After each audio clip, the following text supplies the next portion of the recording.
Hi everyone, welcome to voice and vision. இன்னைக்கு நான் உங்களுக்காக ஃபன் இங்கிலீஷ் ப்ராக்டிஸில் எடுத்துகிட்டு வந்திருக்க ஐடியா பாலண்ட்ரோம். பாலண்ட்ரோம் பற்றி பலர் கேள்விப்பட்டிருப்பீங்க, சிலர் கேள்விப்படாமல் இருப்பீங்க. தெரியாதவங்களா இருந்தால் தெரிஞ்சுக்கலாம். வாங்க வீடியோக்குள்ளே போகலாம். அதுக்கு முன்னாடி வாய்ஸ் அண்ட் விஷன் ஃபாலோ பண்ணாமல் இருந்தீங்கன்னா நம்ம பேஜை மறக்காமல் ஃபாலோ பண்ணிடுங்க.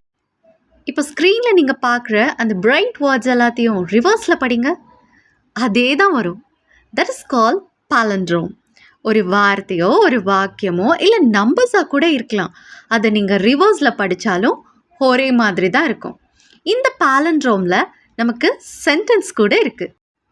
இந்த சென்டென்ஸ்லாம் பாருங்கள். No devil lived on, never odd or even, step on no pets. இதை நீங்கள் திருப்பி படித்தாலும் ஒரே மாதிரி தான் இருக்கும். அண்ட் இன்னொரு இன்ட்ரெஸ்டிங் விஷயம் சொல்லவா, தமிழில் கூட நிறைய பாலண்ட்ரோம் வேர்ட்ஸ் இருக்குது. இன்ஃபேக்ட் தமிழில் பாலண்ட்ரோம் வச்சு ஒரு சாங்கே இருக்குது. யாருக்காவது தெரிஞ்சால் எனக்கு காமெண்ட்டில் பின் பண்ணுங்கள். இது மாதிரி நிறையா தெரிஞ்சுக்கலாம். தேங்க்ஸ் ஃபார் வாட்சிங். Stay updated with VNV.